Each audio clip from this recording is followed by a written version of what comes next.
जो सबसे पहली बड़ी खबर है वो ये है कि लोकतंत्र की नींव को सीधा सवालों के घेरे में एक रिपोर्ट ने खड़ा कर दिया है।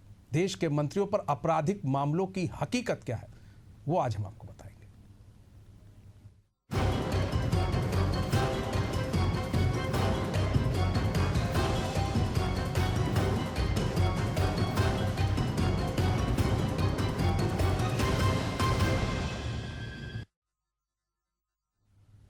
हम बात करेंगे एक ऐसे मुद्दे की जो हमारे लोकतंत्र की नींव को सीधा सवालों के घेरे में खड़ा करता है। देश के मंत्रियों पर आपराधिक मामलों की हकीकत। दरअसल देश भर के 643 मंत्रियों के एफिडेविट का विश्लेषण चुनाव सुधार संस्था एसोसिएशन फॉर डेमोक्रेटिक रिफॉर्म्स यानी एडीआर ने किया है। आंकड़ों के मुताबिक 302 मंत्री यानी करीब 47% के खिलाफ आपराधिक केस चल रहा है।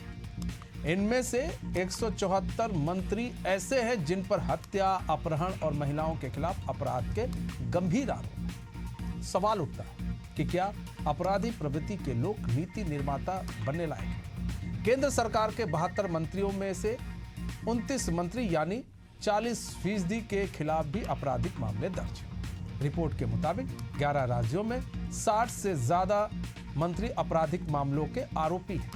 एडीआर का कहना है यह रिपोर्ट 2020 से 25 के बीच चुनाव के दौरान दाखिल किए गए शपथ पत्रों पर आधारित है। सरकार ने हाल ही में एक प्रस्ताव भी रखा था जिसमें कहा गया था कि अगर प्रधानमंत्री, मुख्यमंत्री या मंत्री पर गंभीर आपराधिक मामला दर्ज है, वे 30 दिन से ज्यादा जेल में रहते हैं तो उन्हें पद से हटाया जा सकता है। अब सवाल यह है कि क्या हम ऐसे नेताओं को चुनते हैं जिन पर गंभीर आरोप है? और क्या राजनीतिक दल ऐसे लोगों को टिकट देकर लोकतंत्र को कमजोर नहीं कर रहे?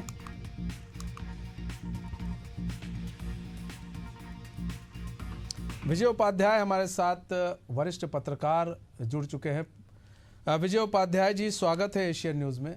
विजय उपाध्याय जी, एडीआर की एक रिपोर्ट आती है, काफी चौंकाने वाली रिपोर्ट है और रिपोर्ट में साफ साफ ये दिखाया गया है कि 174 मंत्री ऐसे हैं जिन पर हत्या, अपहरण और महिलाओं के खिलाफ गंभीर आरोप हैं। यानी कि आंकड़ों के मुताबिक माने 302 मंत्री यानी करीब 47% के खिलाफ आपराधिक केस चल रहा है। और वही हम केंद्र सरकार की बात करें तो केंद्र सरकार में 72 मंत्रियों में 29 मंत्री यानी 40% के खिलाफ आपराधिक मामले दर्ज हैं। किस तरह से आप देख रहे हैं? अब रिपोर्ट से कई चीज सामने आ रही है कि क्या आपराधिक प्रवृत्ति के लोगों को टिकट देना या मंत्री बनाना कितना जरूरी है? देखिए, इसमें दो बातें हैं। एक तो आपराधिक प्रवृत्ति और दूसरी जो जिनके खिलाफ आपराधिक मामले दर्ज हैं। जिनकी प्रवृत्ति है वो लगातार अपराध करते हैं और जिनके खिलाफ मामले दर्ज हैं वो किन परिस्थितियों में दर्ज हुए, क्या वो शामिल थे या उन पे आरोप लगाए गए, वो कोर्ट में मामला तय होता है। लेकिन जिनकी प्रवृत्ति होती है उनके खिलाफ लगातार अपराध दर्ज होते रहते हैं, या तो वो स्वयं अपराध करते हैं, अपने गुर्गों से अपराध कराते हैं। तो एक तो बहुत ही बारीक सा ये फर्क है। दूसरी बात यह है कि हमारे लोकतंत्र में लोगों को साफ सुथरा होना चाहिए। सुप्रीम कोर्ट ने भी एक आदेश 2013-14 में दिया था कि जिन भी जनप्रतिनिधियों के खिलाफ आपराधिक मामले दर्ज हैं वो फास्ट ट्रैक कोर्ट में चलेंगे और उनका जल्दी से जल्दी निस्तारण होगा। अगर सजा मिलनी है तो सजा मिलेगी, अगर उनको छूटना है, बाइज्जत बरी किया जाना है तो फैसला जल्दी किया जाए। और इसकी वजह से देश के तमाम जिलों में स्पेशल एमपी एमएलए कोर्ट बनाई गई है। वहां पे जो केसेस सब जुडिस हैं उनकी मॉनिटरिंग भी सुप्रीम कोर्ट करता रहता है, रेगुलर करता है। इस वजह से बहुत से विधायकों और सांसदों और मंत्रियों को अपने पद छोड़ने पड़े, अपनी सदस्यता भी गंवानी पड़ी है। ताजा जो आपने बात कही, जो हमारी केंद्र सरकार ने एक प्रस्ताव अभी रखा है, एक अधिनियम लाना चाहती है कि 30 दिन तक अगर कोई जेल में रहेगा तो उसे अपना पद छोड़ना चाहिए।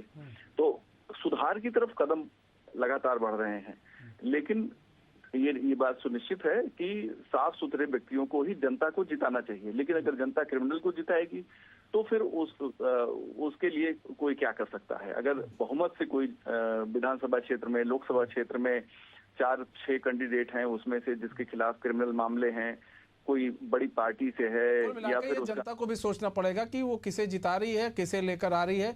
ये जनता पर भी काफी कुछ निर्भर करता है, क्योंकि जनता ही जब उन्हें जिताती है तो वो लोकसभा या विधानसभा में पहुंचते हैं। फिलहाल बहुत बहुत धन्यवाद विजय उपाध्याय जी हमारे साथ जुड़ने के लिए और अपना बहुमूल्य समय देने के लिए।